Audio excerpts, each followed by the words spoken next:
이 15편은 이 장막과 이 성산이라고 하는 하나님의 거하시는 하나님의 영광과 하나님의 임재가 임하시는 공간, 그래서 그 공간에 함께 머물러 있는 사람 또는 하나님과 함께 살아가는 사람, 그런 사람들은 어떤 삶으로 살아내야 되는가라는 것을 이야기를 하고 있어요. 근데 이제 이게 사람들이 도덕과 윤리라고 하는 관점에서 보면 당연히 도덕적이고 윤리적인 거죠. 그런데 이 도덕과 윤리 전에 이게 일절이 있었다는 것을 우리가 기억하는 거예요. 뭐냐면 머무르고 사는 자 이렇게 돼 있어요. 성령이 내 안에 들어오시면 살리신 영이 나를 살리셔요. 그런데 그 살리신 영이 내 안에 거하시기를 원하시는 거예요. 그래서 거하시는 영이에요. 그 살리시는 영으로 내 영이 살아나면 이제는 하나님을 닮을 수 있고, 그래서 그게 우리에게 지혜와 또 우리에게 명철을 주신다라고 얘기하는 거예요. 근데 그전에는 그 지혜와 명철을 가지고 있을 수 없다는 거예요. 왜냐하면 살리신 영이 내 안에 들어오셔야지만 내 죽은 영이 살아나서 이제는 하나님을 닮을 수 있고 또 하나님을 쫓을 수 있는 그런 분별의 영이 생긴다라는 거예요. 그 전까지는 아무리 좋은 일을 하고 아무리 뭔가 내가 선한 것을 해도 그 지혜는 자신의 그 능력을 드러내는 지혜고 자신이 얼마나 괜찮은 사람인지를 드러내는 그런 이 도덕과 윤리가 되는 거예요. 그래서 도덕과 윤리라고 하는 것이 도덕적이냐 윤리적이냐라고 하는 기준을 보면 비슷하게 보여요. 세상 사람들의 도덕과 믿는 사람의 도덕은 비슷하게 보일 수, 아니면 어쩌면 세상의 사람들이 더 도덕적인 것처럼 보일 수도 있어요. 그러나 이 머물러 수 있는 이 능력은 먼저 살리시는 영이 그 안에 들어오셔야지만 그게 진짜가 된다라고 얘기하는 거예요. 그래서 대단한 의지, 대단한 지식, 또 대단한 감성이 있다 할지라도 사랑이 없으면 이렇게 했는데, 그 사랑이라는 말은 살리신 영으로 오는 하나님의 생명, 그 하나님의 생명력이라고 할 수 있는 거예요. 그래서 하나님이 주신 생명력을 가지고 있는 사람만이 의지나 지식이나 감성이 사람을 살리는 지식, 사람을 살리는 의지, 사람을 살리는 감성이 될 수 있기 때문에 지나치지 않고 또 그 안에서 미치지도 않은 그 두 가지의 관점에서 생명을 살리는 거예요. 마찬가지로 오늘 이 2절부터 시작하는 2절, 3절, 4절, 5절이 다 이 말씀들이 다 도덕적이고 윤리적인 건데, 실제로는 어디서부터 시작하는 거냐? 머무르고 사는 자. 다시 말해서 하나님을 믿고 그 하나님 앞에 어떻게 머무를 수 있을까? 하나님 앞에 어떻게 그 함께 살아낼 수 있을까? 하나님 앞에 어떻게 그 동행하고 살아갈 수 있을까? 이것을 생각하는 사람들에게 나타나는 열매가 2절부터 5절까지의 내용이라고 할 수 있는 거예요.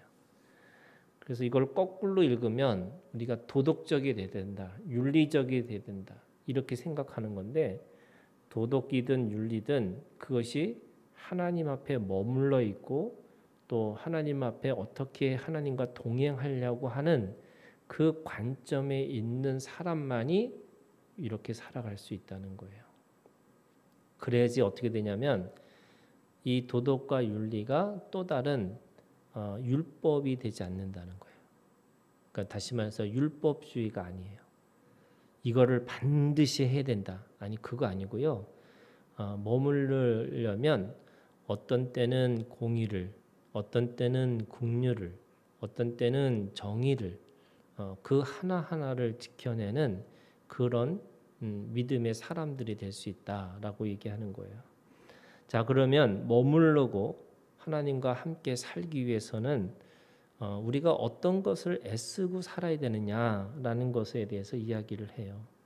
2절에 있는 말씀에 보면요. 행하며 실천한다 이렇게 얘기를 해요. 이 행하고 실천한다는 게 뭐냐면 내가 발로 움직이는 거예요. 내가 뭘 행하고 뭘 실천하느냐 하나님 앞에 정직한 것을 공의를 추구하고 산다는 거예요. 예수님은 십자가의 길을 걸어가신 거잖아요. 예루살렘에서 갈릴리에서 예루살렘으로, 예루살렘에서 골고다로. 이렇게 예수님의 길은 그 변방에서 하나님의 영광을 추구하는데 그 영광을 추구하는 길에서 결국에는 자신의 죽음을 드러내는 그 십자가의 길을 걸어가는 거예요. 모든 12제자도 거의 대부분이 하나님 앞에 맡겨진 그 길을 걸어가는 거예요. 그게 하나님의 공의의 길이고 또 정직한 길이고 또 하나님 앞에서 이 죽음의 자기 부인, 자기 죽음의 길을 걸어가는 것이다라고 이야기하는 거예요. 우리가 살아가는 데 있어서 사람들이 자기 발이 어디로 움직이느냐 이거는 결국에는 자신의 이익을 위해서 움직일 수밖에 없어요. 그러니까 어떤 사람도 정직과 공의를 어떻게 하냐면 자기 이익을 위해서 하는 거예요. 그런데 하나님 앞에 머물러 있고 하나님 앞에 하나님과 함께 살아갈 수 있는 사람은 하나님이 어떤 길을 걸어가시는지 그 길을 쫓아가려고 애쓰고 추구하고 살아간다는 거죠. 2절 끝에 보면 그의 마음에 진실을 말하며 그의 혀로 남을 허물하지 아니하고 그의 이웃에게 악을 행하지 아니하며 그 이웃에 비방하지 아니하며. 두 번째는요. 이게 말이에요. 입술이죠. 그래서 그 입술은 어떤 걸 하는 거냐? 늘 진실을 추구하는 말을 하려고 하는 거예요. 그리고 남을 허물하지 않고 악을 행하는 말을 하지 않고 이웃을 비방하려고 하지 않아요. 이게 왜 그러느냐? 하나님의 말씀은 사실이기 때문에 그래요. 사실이라는 게 뭐냐면 말씀이 그대로 되니라 이러잖아요. 그러니까 사람들이 말이 안 되니까 문서로 하잖아요. 그러니까 이 계약서라는 게 말이 더 이상 말로서 존재하지 않는다. 왜냐하면 말이라는 거는 시간적인 거잖아요. 그런데 그 계약서라는 건 공간적인 거예요. 그러니까 시간이라는 건 지나가면 없어지는 거라고 생각하고 이 문서라는 거는 남는 거니까 이제 시대가 사람들의 다 뭐가 중요하면 문서가 중요한 거예요. 그런데 우리에게는요 말이 사실인 거예요. 뭐 말이라는 거를 100% 지키고 살아갈 수 있을까? 아니요, 그렇지 못하죠. 그렇지만 우리가 하나님 앞에 머물러 있고 또 하나님과 함께 그렇게 동행하려면 내 말에 무게가 있는 거예요. 그래서 이 약속을 지키는 자가 우리가 하나님을 믿는 자라고 이야기해요. 서로 간에 우리가 서로의 약속을 지키려고 애쓰고 노력하는 거예요. 4절에 있는 말씀에 보면은 눈이에요. 그의 눈은 망령된 자를 멸시하며 여호와를 두려워하는 자들을 존대하며 그의 마음에 서원한 것은 해로울지라도 변하지 아니하며.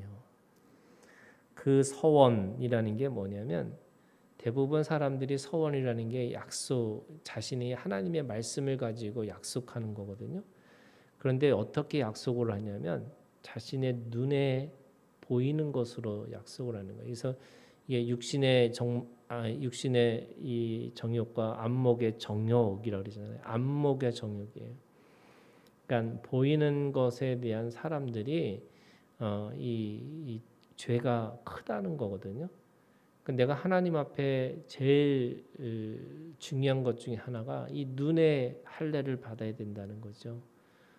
내가 이 죄를 멸시하는 거고 하나님을 그리고 하나님을 믿는 사람을 존대하는 거고 내가 힘들고 어렵더라도 내가 그 하나님 앞에 말씀이라는 서원도 내가 서원을 함부로 하는 게 아니고요. 그 내가 하나님 앞에서 지킬 수 있을 만한 것들을 서원하라 이렇게 얘기하시는 거예요. 5절부터는 손이에요. 이자를 받으려고 돈을 꾸어주지 아니하며 뇌물을 받고 무지한 자를 해하지 아니하는 자이다. 이런 일을 행하는 자는 영원히 흔들리지 아니하다. 이자를 받으려고 그다음에 뇌물을 받고 그다음에 이 어떤 이 행함이라는 것이 이 손의 행함이라는 것이 있다고 이야기하는 거예요. 그러니까 이 손이 사람들이 이 손이라는 거는 일하는 어떤 상징이거든요. 근데 그 일을 통해서 뭔가 물질을 그러니까 이 부당한 그 대가를 받지 말고 살라는 거예요. 내가 이게 이제 받을 만한 것들이라고 생각하고 또는 사람이 머리를 써서 더 많은 이익을 남기는 거 이게 소위 우리가 생각하는 자본주의인데 그 자본주의의 마음을 가지고 살면 결코 하나님 앞에 머물러 있거나 하나님과 동행할 수 없다라는 거예요. 이자를 꾸어주지 않다라는 게 이자를 받으려고 돈을 꾸어주지 말라는 말은 사실은 이방인들한테는 이자를 받을 수 있어요. 그런데 한 형제에게는 이게 같은 이 이스라엘 백성들 안에서는 이자를 받지 말라라고 하는 거예요. 왜냐하면 내 손이 하나님 앞에 살리는 손이 되어야 되는데 그 누군가를 억압하고 누군가를 핍박하는 그래서 이스라엘 백성 자기의 백성을 억압하는 손으로 쓰는 것이 아니다라고 하는 거고 뇌물이라는 것은 결국 선물하고 뇌물은 다른 거잖아요. 그러니까 뇌물을 통해서 자신의 마음을 왜곡하게 해가지고 부당한 일을 당하게 만들어주는 거예요. 자 이게 하나님 앞에 머무르고 하나님 앞에 동행하는 삶은 내 발이 변하는 거고 또 내 입술이 변하는 거고 또 내 눈이 변하는 거고 그리고 내 손이 변하는 것을 추구하고 살아가는 것이다. 그래서 성령의 이 세례는 육체 가운데 부어 주신다라고 이야기를 해요. 그러니까 육체 가운데 부어 주시는 것은 이 내가 가지고 있는 육체가 불의의 병기, 불의를 쓰는 어떤 도구가 아니라 하나님의 나라를 세우는 의의 병기로 쓰임 받아야 된다라고 말씀하시는 거죠. 오늘 우리가 이 말씀 가지고 함께 기도하면서 하나님 앞에 머무르고 하나님 앞에 동행하는 삶으로 내 육신이 주님 앞에 쓰임 받는 그런 우리가 되기를 주님의 이름으로 축원합니다.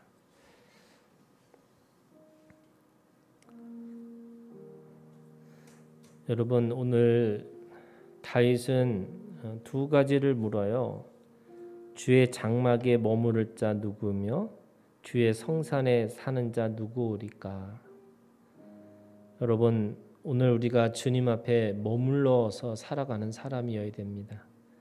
또 내가 주님과 함께 영원히 동행하고 살아가는 사람이어야 되는 거죠. 나와 하나님이 별개가 아니고 내 안에 하나님이 또 주님 안에 내가 우리가 함께 머물러면서 그 하나님과의 관계에서 영원히 머무르고 살아가는 사람으로 살라고 말씀하세요. 여러분 이 시간 주님 앞에 우리가 하나님 앞에 머물겠습니다. 내가 하나님과 동행하는 삶으로 살겠습니다. 우리 함께 그렇게 기도하기를 원합니다. 기도하겠습니다.